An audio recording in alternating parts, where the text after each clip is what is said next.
Hi there. My name is Corporate Executive Officer Toho. I was destined for this role. CEO of Toho Incorporated. We're the guys that bring you beloved movies, such as your precious Godzilla movies. And one thing that we really value here at Toho is the messaging of our movies. From the horrors of atomic war to the need to definitely not contribute to the overpopulation issue that will surely make us all starve to death, to changing the climate and making it warmer so it's more suitable in order to make more food for everybody in this overpopulation crisis. Stop having kids. But one thing that we really want to address is our younger viewers. Godzilla specifically would like to address bullying. And not only do we want you guys to stand up to your bullies, do what's right, and tell an adult, but mainly, we want you to kick the ever-living crap out of them! Oh, yeah, brother! You take your boys and you grind them into a paste of pain, brother! And then not only do you grind them into a paste, you beat them senseless! On the throne! And you take them! Yeah. And you take their gangs! And then you crush them! Oh, yeah! Because that's what Godzilla would do. So, once again, thank you for enjoying our movies, and enjoy Attack All Monsters! Oh, brother!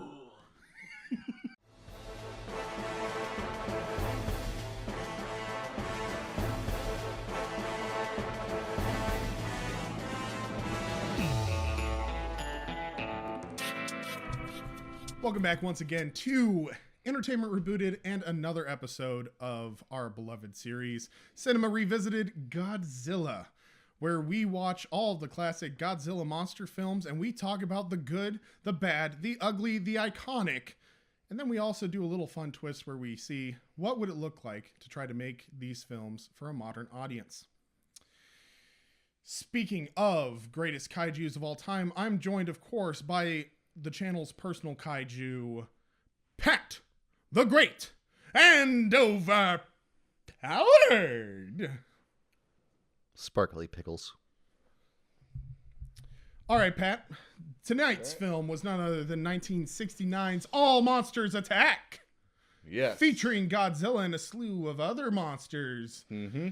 So, without further ado, Pat, if you can possibly remember, what was the plot of 1969's All Monsters Attack? Now, I have it here on the tip of my tongue. There was a kid A child. walking down the street, Saying hi to everybody he meets. and some bullies push him on some stairs. And he asked, "Does your mother sew? Have a stitch that." That's right. We have a small Japanese boy who is ganged by none other than Muggs Patsy and his 1920s gang of ruffians. But for Also known as another gang of small Japanese children. But for real. In all actuality, small child walking home from school runs into his bully, the person that he fears the absolute most, and he's nicknamed... Gabara. We'll go with that. And and his gang of ruffians Shove him on belittle the him. stairs and make walk noises at him. He then hears a car and he says to the girl that he's walking with, "That car sounds like Minilla."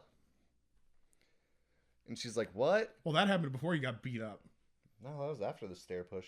Really? Oh, yeah, he did get pushed on the stairs. Yeah. He starts talking to the girls, and then he runs back into the gang of ruffians. Yeah. And they pop out like cartoon characters from behind a pile of rubble, one at a time. And then they steal a vacuum transistor that he found. A vacuum tube, yeah. Yeah. But don't worry, he goes and decides to want to play in an abandoned building that the children did not approach for some reason. But then the children scare him off because they popped out, like John said, like a cartoon. One at a time. And then he runs home, and he goes to his neighbor, who is a toy maker. Who's currently experimenting with the kitty computer.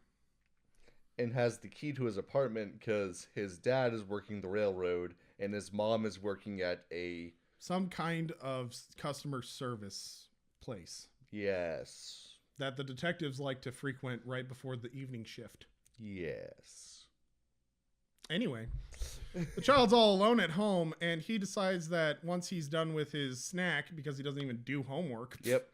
he decides that he's going to turn on his transistor radio that he has put together from spare parts in order to commune with his god, On Monster Island. Minilla. The turd. The turd. The turd's back. And not only is the turd, son of Godzilla, for those of you who are not following, back, he's heavily featured. Yeah. And he talks. And it's so bad. So bad.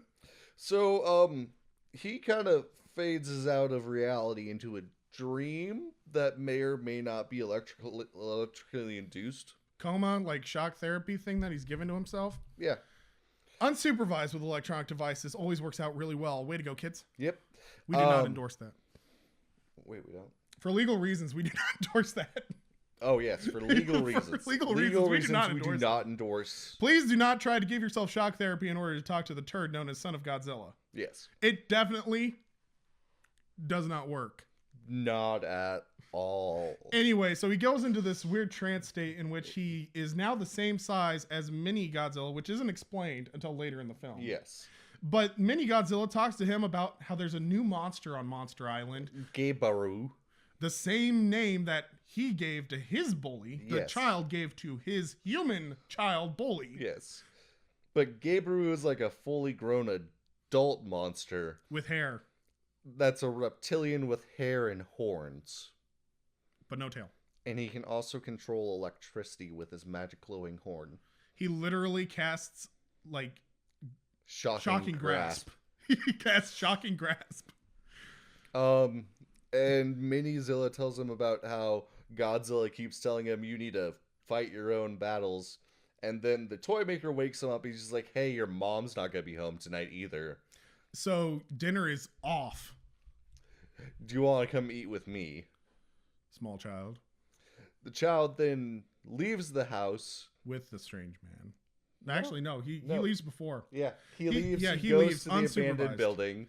He starts rummaging through the stuff to find electrical parts. Which he has a box of electrical parts, and he decides to be nice to the toy maker guy and give him one of the vacuum tubes that he already has collected. Yes. While he's looking around the abandoned building that he likes to play in, unsupervised and alone, he doesn't come across, but we, the audience, come across two adults who just so happen. They have just recently robbed 50 million yen. And we did the math. That is actually a large sum of money. It's about $366,000 US dollars. With inflation from 1969, they've walked away with nearly $3 million US. Yes. Anyway. So the police are looking for them. We hear the siren. So he goes and looks out the window. And then something falls through the ceiling. And a locker crashes open. He finds a headset, and then he finds a Japanese driver's license. And we find out that the Japanese driver's license belongs to one of the two criminals who have hidden themselves in the upper floors of this abandoned building. So, he then follows the kid back to his house. You know, because he's got to figure out where the kid is. And he needs his driver's license in order to legally drive the stolen car they're planning on stealing. Again. Yes. These men have already robbed, assaulted a police officer, committed grand theft auto, are hiding in an abandoned building, and are planning to strike again by stealing another car. However, they need the driver's license in order to operate legally this illegal vehicle. Well, also, so then, you know, you're not leaving, hey, this person was stolen, this is their license, this is what they look like, and this is their name. But how would the kid know that? He probably wouldn't, but, you know, adults could be like, hey, where'd you get this license from? And he's like, I got it from that building. There's like, you know, those robbers were in the area. They probably dropped this. But then, at the same time, too, if I'm already planning on stealing a vehicle, am I really worried about a kid potentially maybe getting an adult aware of the fact that we were at one point in this abandoned building? Wouldn't I already be halfway across Japan by now in my stolen vehicle? Well, they still know what your name is and what you look like. They can put out an all points bulletin. We digress. Anyway, so the robbers follow the kid back to the house. The kid has a meal with the adult. He goes. Not the robber, but the toy maker. The toy maker who's kind of sort of supervising him. Yeah, and he's like, "Hey, I want you to play test this thing for me, so consider this meal." Kid didn't want to eat because he was being didn't want to owe him. economical. Yeah, he didn't want to. Like, consider this meal payment for you play testing a toy that I'm making.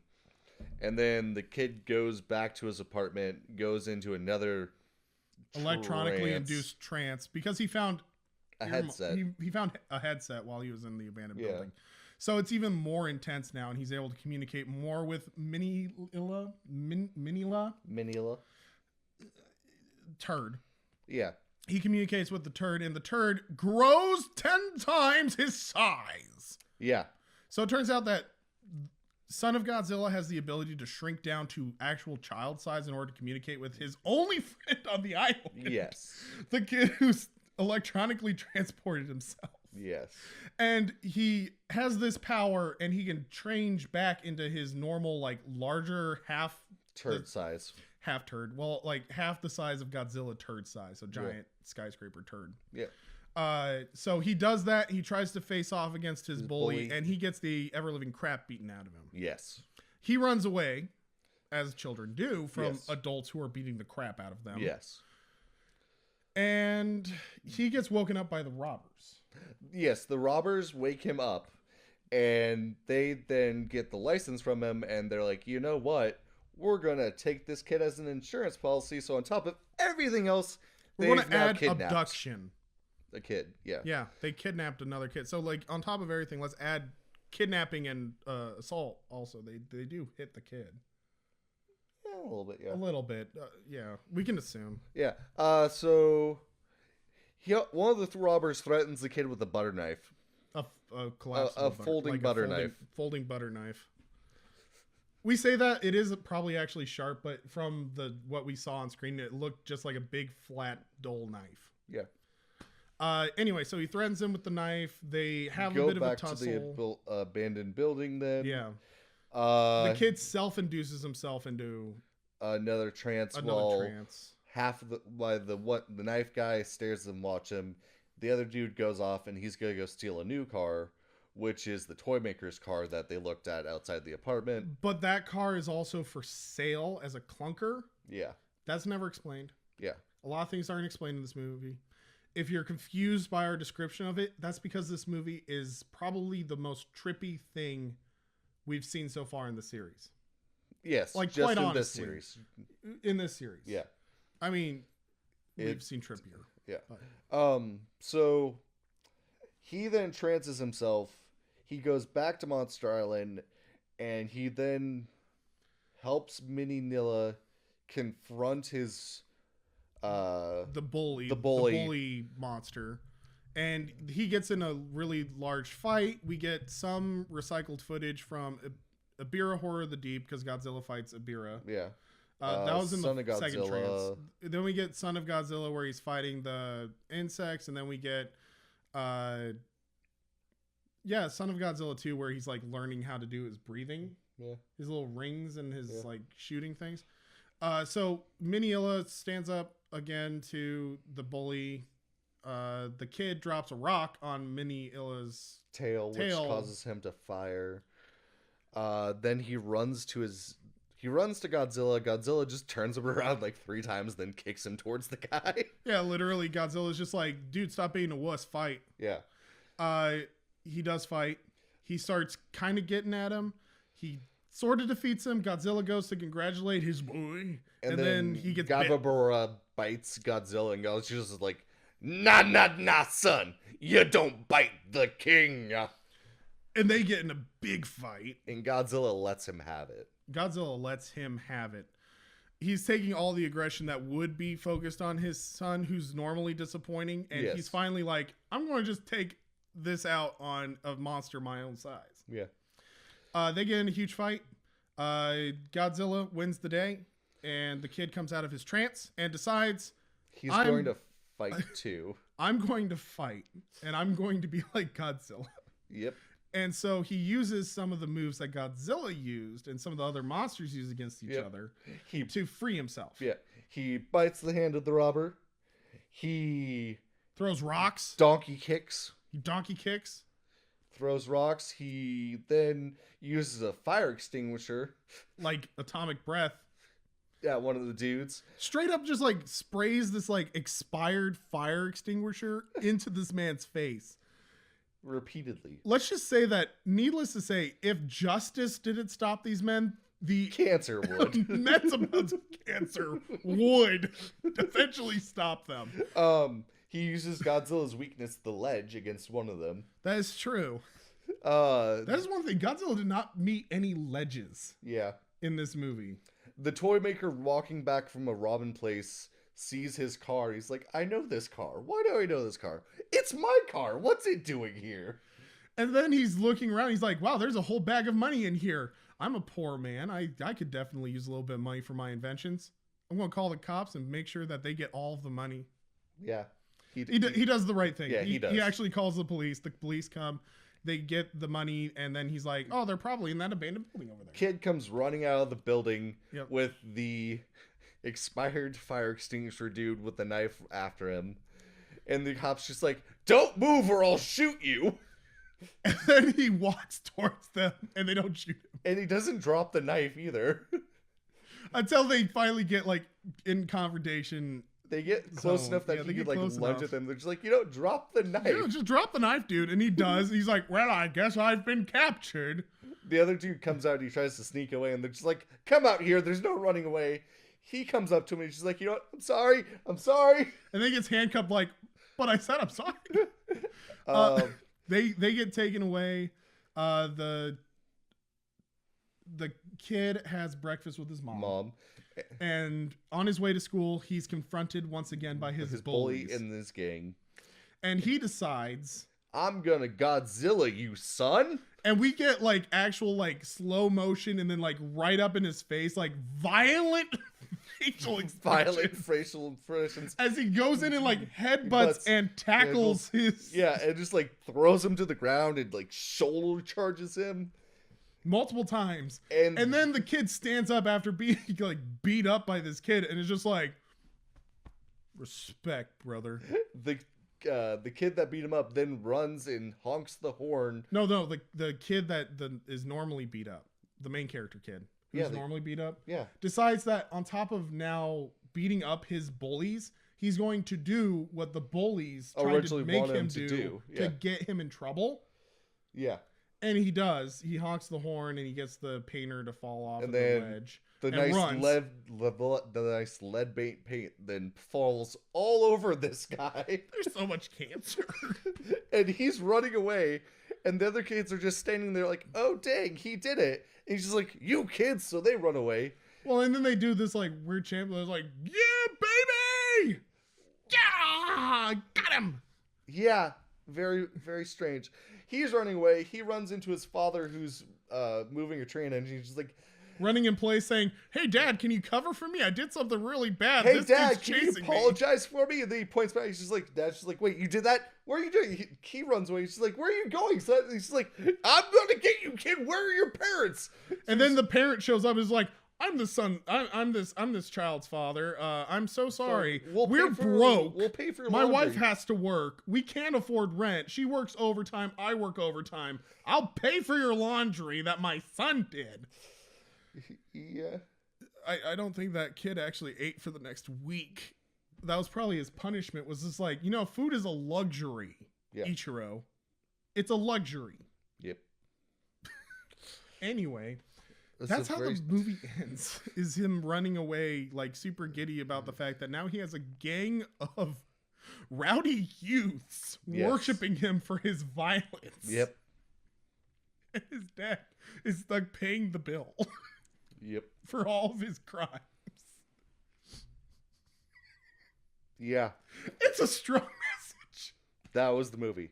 But the the thing too is like weird. I actually might get into this in the bad and the ugly. So let's get back into it. So that was kind of the plot. You know, we kind of got a little bit lost with it, but this movie is so weird. It's fun. It's fun. It's fun. Very weird. Very trippy. It's kind of hard to explain. I'm sure that half of us trying to explain it, just people are coming off this like, did they actually even like watch this movie? Like that doesn't sound like an actual movie. We did, unfortunately. I say unfortunately, this one is better than at least Son of Godzilla and Ibira Horror of the Deep. Okay. Yeah. But I mean, you know, like watching paint dry is better than some of those movies. Yeah. In all honesty. Anyway. Depends on the paint. Depends on the paint. Oh, if it's lead based, I mean. Oh yeah. Gotta get them fumes. That's the stuff. Mm-hmm. Anyway. We like to talk good, bad, ugly, iconic. Let's get back on track. Let's talk about the good. What's good about all monsters attack? See, you can't fall back on your normal norm because there's no modeling in this movie. There's mild. I mean, outside the monsters, like the planes. The planes. You're right. I forgot. The planes also in this movie did get upgraded. They're now flying Gen 2 fighters. They're flying MiG-21s as compared to the traditional MiG-17s they have been flying the last few movies. I'm an airplane nerd. I am not. I was going to say I was very excited. The opening theme song. Pretty good. Not great, but good. It was...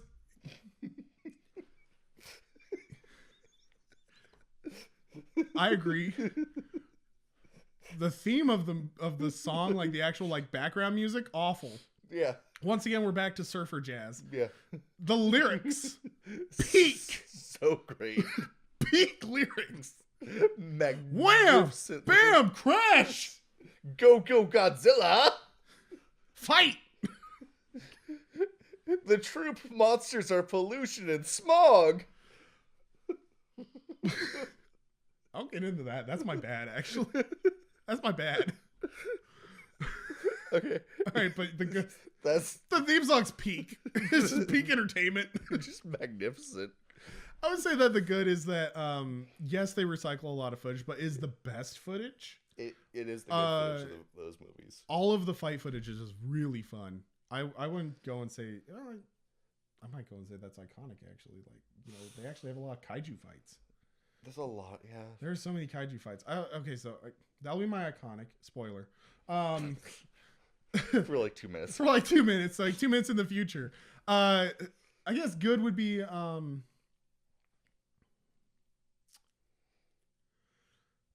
There's nothing good about this movie.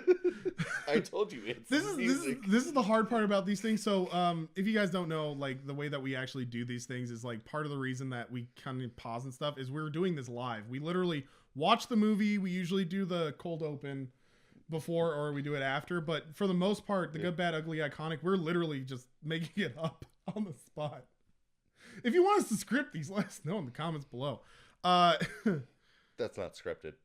Yeah.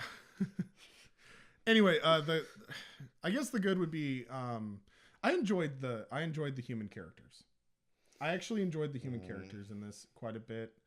Okay. Yeah. Like I thought it was interesting I thought the dynamic was interesting with like the toy maker, the kid, and the parents. I thought that was kind of interesting where it's like, you know, the kid's a latchkey kid. They actually call him a latchkey kid. Yeah. And he's alone. He's very introverted. The parents are kind of worried about him, but they literally can't afford to be there. And they feel really bad about it. As a result, you know, he has this relationship with the toy maker in the same building. He seems to be like the surrogate dad of sorts. Yeah. They have a pretty interesting dynamic. Yeah. The kid in the whole storyline is bad. Oh yeah. Don't get me wrong, but so bad. I did like the fact that we had like a latchkey kid who's kind of quiet and on, you know, in his own thing, and he escapes and uses the monsters that they have as his like inspiration and stuff. I thought that was kind of that was kind of nice because these movies are made for kids. So actually, are they not? They're all rated G. Ever since Son of Godzilla showed up, I think they were made for kids. I think Son of Godzilla is supposed to be like a surrogate for the kids.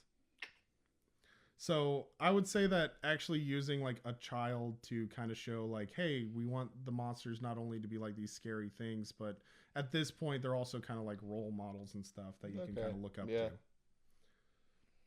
Because I mean, the last few movies, Godzilla and Minilla are not evil. They don't usually do things bad. Yeah, but I mean, they're never they're never truly evil. Yeah, they're forces forced of nature. into a situation that they do not know how to handle.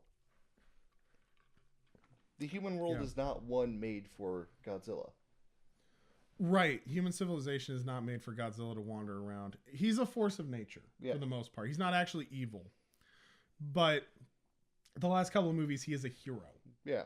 They kind of made him more like Mothra, where he's like this guardian of sorts, but he just doesn't know any better. Yeah. Okay. When he destroys stuff. So I thought it was nice having... Right. I thought it was really nice having this kid. I liked the dynamic of the family. Okay. Was it executed excellently? No. But the movie's not all that great. Kudos where it's due, though. Okay. Yeah. I think that using the kid the way that they used him it's good. Yeah. It was good. How about bad? What's bad about All Monsters Tech?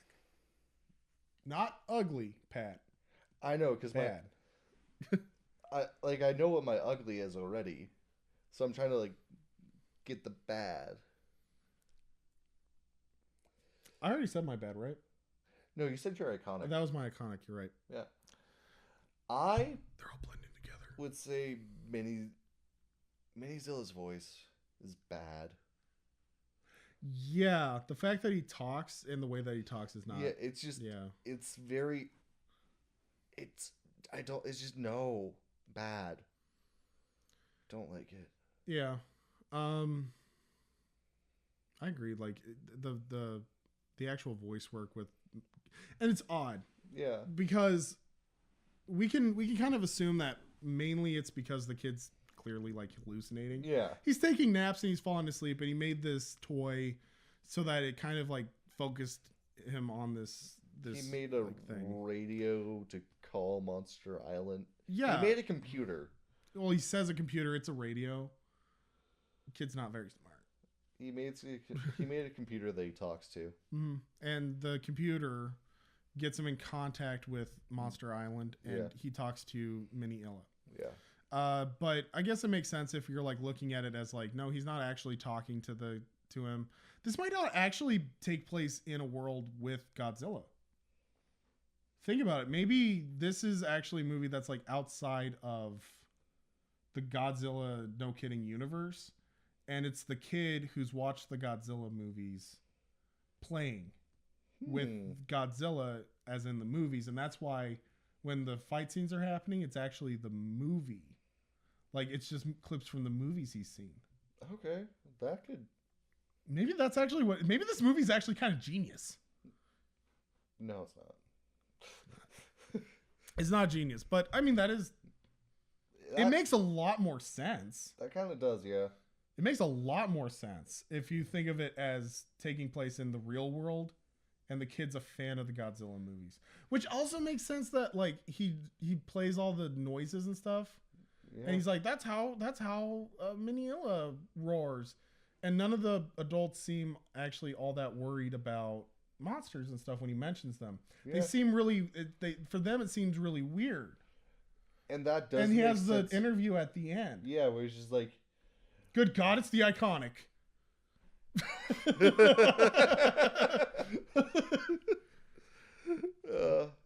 In my search for the bad, I have found the iconic. A new iconic. Another icon. This movie's iconic. This is the greatest film ever made. It's a 10 out of 10. It subverts all expectations. Get the... Oh, you weren't... DJ and I watched Universal Monster movies, and one of the monster movies we watched was The Invisible Man's Revenge. Yeah. And we were looking at all of the different reviews, and half of the reviews were oh, this is nostalgia. I don't feel right about giving it a poor grade, so it's a 6. Yeah. Then you had a lot of people me and DJ and stuff who watch it modern audience. Yeah. And we're going, this is really, honestly, a really bad outing. So it's a 3 out of 10. And then we made fun of the fact that there's always the one douchebag who watches these movies and literally is like, this is a 10 out of 10. All movies pale in comparison. Everybody doesn't understand the pure genius of this film. So maybe I've become the douchebag. I've become the douchebag. Oh no. Bad. Yeah. I would say it's kind of messy. Yeah. The movie's messy. Editing's kind of messy. I didn't really care for the scenes where he goes and he talks to Minilla. Yeah. I agree. The voice work with him was really bad. Even to the point of like his roars. Yeah. The roars that they use for Son of Godzilla are literally donkey. That's a good ass. What can I say? As a professional ass impersonator, I'm very good at sounding like one because anyway. All right. How about ugly? What's the thing that you would actually warn people about when it comes to All Monsters Attack? What's like the one? It's not actually a Godzilla movie. That's fair. I mean, we have kind of approached that. Yeah, it's literally not a. It's not a Godzilla movie. It's a coming of age or like wallflower transformation movie more. It is. It's a coming of age movie. The message of it is it turns into this coming of age thing where it's like, hey, using Godzilla, stop being such a wuss. Yeah. Which leads into my ugly is actually the messaging's messed up. Mm-hmm. Godzilla movies recently have had a lot of messaging. Mm-hmm. And, we've had a couple of things where it's like the original Godzilla movie. Still the best so far. So magnificent. But the message of that one is literally like the negative impact of nuclear weapons and nuclear testing. Yep. The impacts on nature. Yeah. And then you have kind of like a repeat of it with Godzilla Raids Again. Yeah. But then you kind of get into different types of things. It seems like every movie has a different message to it. Yeah, we go overpopulation, climate change. Like there's some climate change things, but yeah, they use climate change as like the climate needs to change in order for us to get more food for the overpopulation. Yeah. Yeah, they don't really talk about because their goal was to make the island temperate. Yeah. For food. Yeah. Appropriate for food. So they were cooling down the tropical island, but their climate change was we need to change the environment actively. Yeah. Not to be confused. This movie is outdated as far as like its science messaging. But you have those kind of messages, aliens, how do you address aliens? Yeah. Resources, there's things like that with resources, gold versus water. Yeah. Well, we actually kind of made it more focused with like rewrite. But Yeah. most of these movies have a message. The ugly of this movie, I would say, is the fact that the messaging is extremely complicated, confusing, and not good. Yeah. So the ugly is that the movie starts out, and it seems to be that the messaging of the movie is about smog. Yes. It's about poor air quality. Yep. And it's about the impacts of living in an urban environment. Yeah. That seems to be the messaging of the movie, and it establishes that because it shows all these different things. The song itself talks about how pollution is the ultimate monster. Yeah.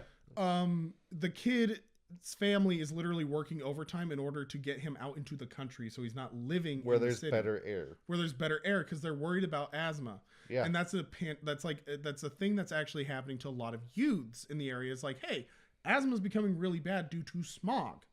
So look out for your kid. He's looking kind of pale. Yeah. So we start out and it's like, okay, this could be interesting. Like, the effects of like pollution and stuff on children and people and smog and over industrialization. Yep. All of these things could be really interesting from like a sci-fi perspective. But then the messaging of the film literally becomes beat the crap out of your bullies and stop being such a wussy wuss boy. Make them your gang now. Yes, be the bully. Yes. And the thing is that the ugly of it too is that the messaging does change to this like, hey, take inspiration from Godzilla, stand up for yourself, do what's right, and tell an adult. But also fight. But also fight. Fight viciously. Fight hard. Fight them on the oceans. You'll fight them in the streets. You will fight them where you need to fight them. Because that's what Godzilla would do. You know, it becomes, and it's just like, I don't think that's a very good message. Obviously, bias, 2025, we look at it and we say, you know, bullying and violence is not the answer, kids. Peace and love. That's where the true power of friendship lies. Just baseball bats and just... Yeah. So, but I would say that, like, you know, standing up to your bully, standing up for yourself, that's a good message. Yes. However, the kid takes it a little too far. Yeah, he becomes actually like very violent and actually like isn't just like mischievous in a kid way, but actually like commits a crime like against an adult. Yeah. Kind of. I mean, he would be protected though by the Japanese Protection of Minors Act. Was that in effect at the time? Did it come into effect because children were following the messaging of this movie? All these kids, damn youths. Oh, goodness. It's causing change. We digress again. But yeah, I would say the ugly is the messaging. One, the messaging does get lost, but then also the messaging that we get ultimately is not actually all that great of a message for children. Mm-mm. I've already kind of talked a little bit about my iconic, but do you want to say your iconic? I really don't have an iconic for this one. Like, truthfully, nothing is like there's the opening theme song, which is good, but it's not iconic, and it's peak entertainment for the wrong reasons. Yes, it's peak entertainment, ironically. Mm-hmm. Yeah, there's nothing truly. Like, I feel like we could have almost just glossed over this movie, truthfully. That's fair. Like, there's nothing in it that I truly find iconic enough to deem iconic. That's fair. I can see that. Like, the thing is that when it comes to iconic, there's not necessarily something that you would approach somebody and just be like, hey, this movie is totally worth watching because of this one thing. Yeah. Because it does recycle a lot of things. It recycles a lot of footage that we already talked about as being the iconic of the movies they were in. Yeah. All those movies are awful. Mm-hmm. I guess maybe one thing I would say is just like, you can skip Abira and you can skip Son of Godzilla because you get all the best scenes of those movies in this movie. You know, it's not a great movie, but you do get all the best scenes from those two movies in this movie. Those two do more world building, though. They do. This one does not. This one doesn't expand the universe. That's true. It's like a one-off adventure. Yeah. It really is just kind of like, it's like an out of universe, in universe. It's like universe adjacent. It references it enough, and it does star Godzilla enough that it's like, yes, it's a Godzilla movie, but he's not in it enough to be like, yes, it's a Godzilla movie. Yeah. It's fair. I'm kind of forgetting, Pat. What was my iconic? I had two of them. One of them was what you just said, how this is like an out of universe looking into the universe, out in the universe. That is true. Like, it's just something that's interesting. It's not like a iconic for like this series, but like it is something worth talking about. In and of itself, this could almost be a standalone movie if you don't take it in context of Godzilla. That's true.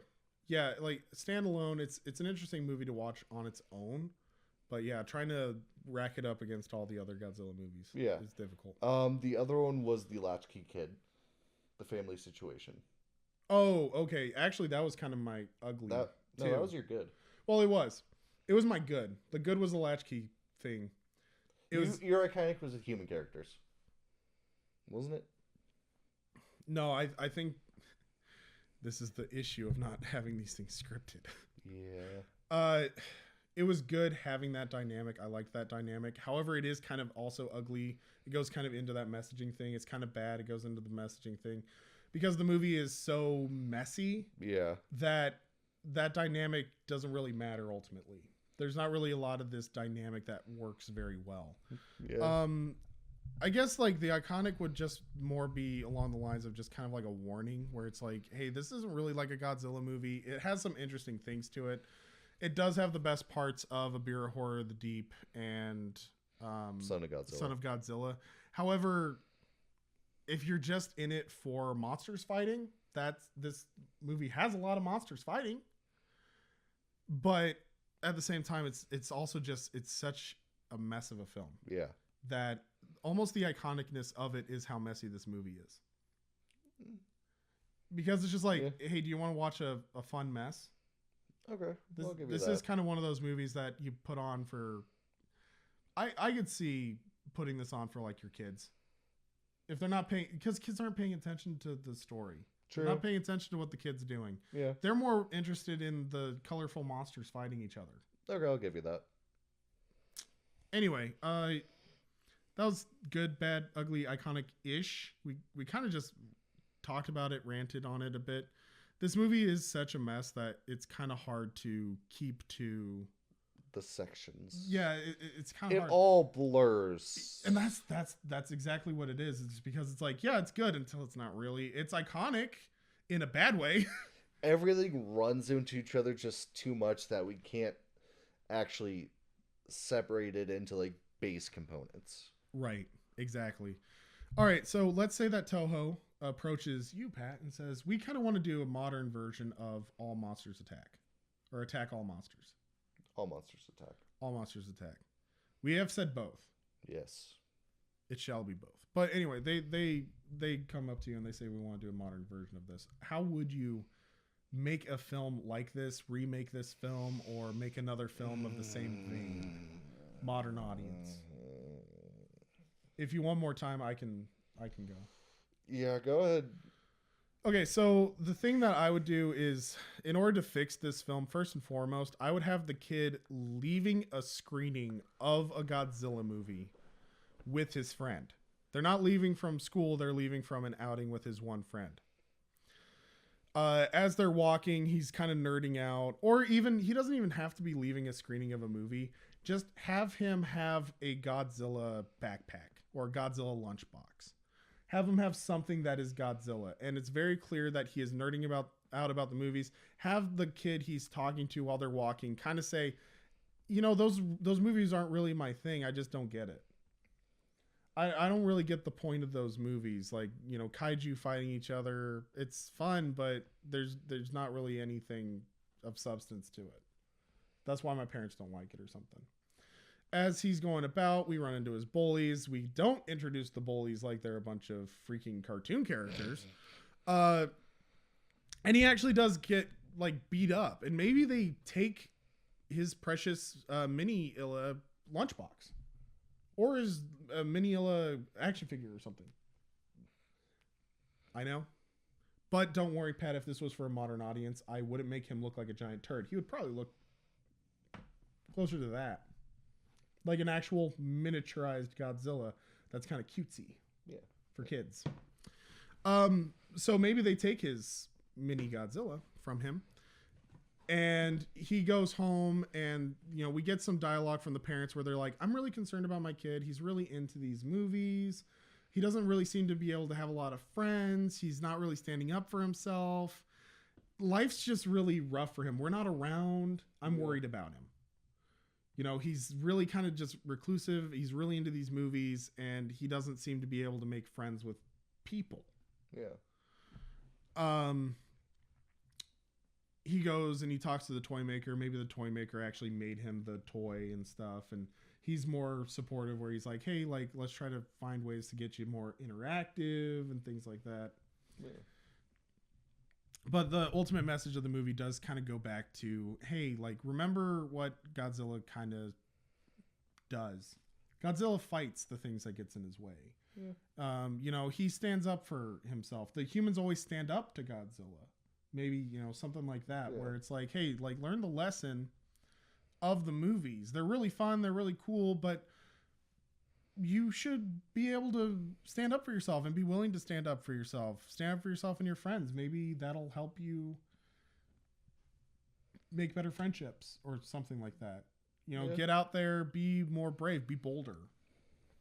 You know, you have that inner kaiju energy where you're brave and bold. You stand up for what's right. You stand up for what you believe in, and you're going to make friends.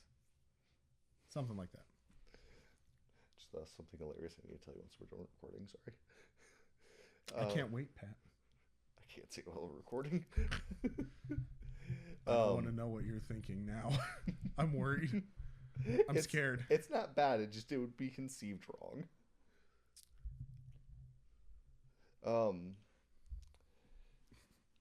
I really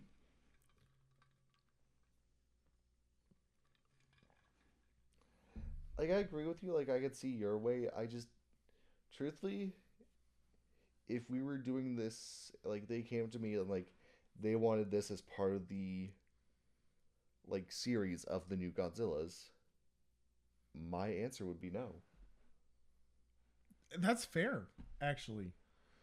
This movie isn't really a Godzilla movie. It's more of a coming of age movie that has Godzilla as a side character. Yeah, like it really, it's like a, it's kind of like Jojo Rabbit. Because doesn't that kid imagine Hitler, right? Like, is this? Well, yeah. I get where you're getting at. Where, you know, he has an imaginary version of his childhood hero. The dark comedy of it is that his childhood hero is the evil man. Yeah. Jojo Rabbit, though, coming of age, sure, but it is more. He comes to realize, well, actually, you could take a Jojo Rabbit turn, because Jojo Rabbit. Have you seen Jojo Rabbit? I've not. We need to watch Jojo Rabbit. It's one of my favorites. But the ultimate message of the movie of Jojo Rabbit is, yes, he has this imaginary version of him, but he's kind of grown up in this. It talks a lot about, like, propaganda and the effects on children. Yeah. But the thing too is that as he grows and as he learns more and as he actually experiences, like, the actual world, he comes to realize that even this fictionalized version of this person, he begins to resent them. He begins to hate them. He begins to hate what they stand for. And as a result, he grows as a better person and he outgrows his imaginary friend. Okay. So it could work in that way, because it could be where he has Son of Godzilla or Godzilla himself being this imaginary friend who's, like, informing him. Maybe he's an aggressive kid. Yeah. Maybe he's a bully. You know, maybe that's the thing, is, like, everybody's like, hey, you kind of just need to, like, be social, you know, kind of stand up for yourself a little bit. You are getting beat up a lot. Yeah. But he takes it and being like, okay, I'm going to be a monster. I'm going to be a kaiju. I'm going to be Godzilla. I'm going to ravage the earth, kind of thing. Yeah. But as he actually has more friendships, maybe with the toy maker, maybe with other kids, maybe he comes to understand them a little bit better, he starts to realize that's like, no, I don't want to be feared. Yeah. I don't want to be a kaiju, and I don't want to be feared and locked away on this island. Yeah. I want to be, you know. Yeah. So you could take Jojo Rabbit turn. I don't know if that's necessarily where you were immediately going with that, but that's a good idea. Yeah, I mean, hearing you say it, it's a good idea, but, like, as I said, like, but like, it's not true Godzilla. Yeah, if you wanted this, if, like, they were, like, just like, hey, here's these new Godzillas that we redid for a modern audience, and we wanted to do this one for a modern audience, my answer truly would be skip it. And I agree, though. Like, this, if you're going to try to make this an actual Godzilla movie in a canon of Godzilla movies, it's not a Godzilla movie. You're right. Absolutely, man. You got a point. And that's, like, I was trying to say, like, if there's any way that I could, like, conceptually, like, canon it in, and my brain just, like, it'd be a completely different movie. Well, right. You'd have to almost start from scratch. You couldn't have the kid, the main plot driver. Yeah. You couldn't have his whole backstory.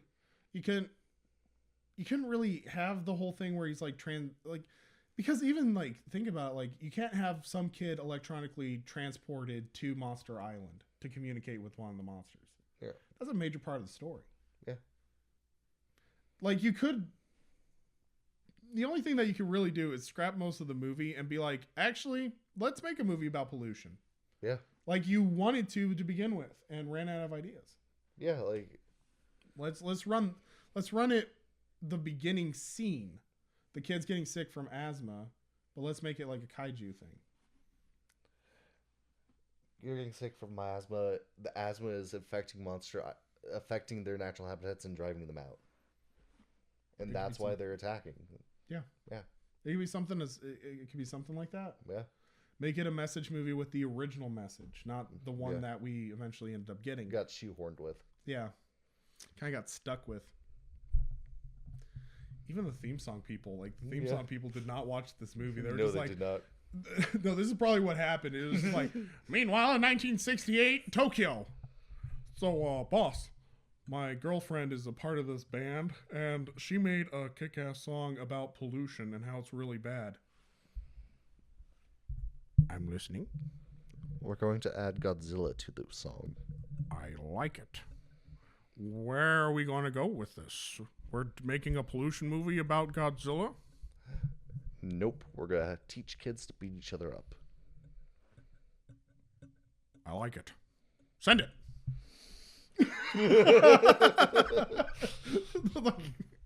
like, how did you even come up with this? Because it is like, you have this theme song, you have this opening scene. Maybe this is what happened. They started out, they had the theme song. They were just like, I like it. I really like it. They started filming it. They had the script started to go.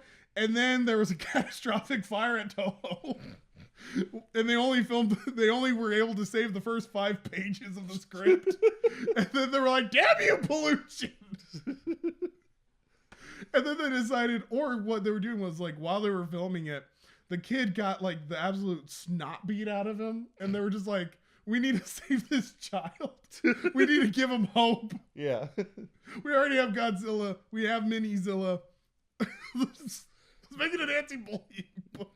Ultimately, bullying, if we stop bullying, we're going to stop bullying the environment with our smog. Oh, yes. Perfect, beautiful. Send it. Fight. How do you want to put this? I really don't know. Fight the smog with your fist. Go out there and punch some smoke in the air today. That's where we get the phrase, you don't want the smoke. You're right, I don't. That's why I punched it in the face. And took his gang. Go punch smog producers. Instead of go touch grass, go punch smog. Go punch smog and not the dragon. It makes smog, though. Smog the dragon makes smog. That's the name. Actually, no, he existed before smog. Smog comes from, like, smut. It doesn't come from Well, no, it's not smut. No, it's like, yeah. It's like smudge. Yeah. But it's a mixture of, like, it is kind of like soot. Yeah. Like, not like smut, like the books, but like, it's like dirty air. Yeah. Mixed with fog. Yeah. So it's like dirty mixed with fog. Smogog. That's what it is. It's probably like smoky fog. Smog. It's late. If you know the origin of the word smog, put it in the comments. Why not? Tell us your knowledge. And while you're in the comments telling us your knowledge, be sure to let us know your thoughts about All Monsters Attack, Godzilla in general, or if there's like a specific series or something you kind of want us to continue to watch. Right now, Pat and I are watching The Evil Dead. Sometimes we like to watch, B movies and things like that. Yep. But if you're interested in seeing more like us, maybe more kaiju-esque movies, we can do that. Yep. Or we can have John make Pat watch horror movies. We do love that. So much fun. Otherwise, we always appreciate you guys' feedback in the comments. Be sure to leave a like on this video if you liked it, if you enjoyed it, if you like the opening sketches and things like that. We just like feedback in general. If you haven't already, please consider subscribing and sharing us with your friends if you appreciate our humor and like movies as much as we do. Or more. You might like movies more than we do. I mean, I have so many gaps in my film knowledge. Yeah. Anyway, speaking of film knowledge and things like that, we're not sponsored, but we do like to kind of throw a plug. This giant monstrosity thing is actually a bunch of Blu-ray discs. Specifically, this is the Godzilla Showa era movies Blu-ray set. It's available on Godzilla.com and Amazon.com. We are not sponsored, but we just like to throw it out there. This is a really So cool pretty. set. It is so pretty. It is like the most inconvenient thing to try to put on your shelf, though. Yeah. But it's fun. They're all remastered. They're all really nicely put together. Cool poster box. Not sponsored, but you might like it. Anyway, Pat, final thoughts? Anything? Sorry, I completely lost my mind, but hey, have a nice night. All right, guys. See you guys in the next video. Thanks for watching.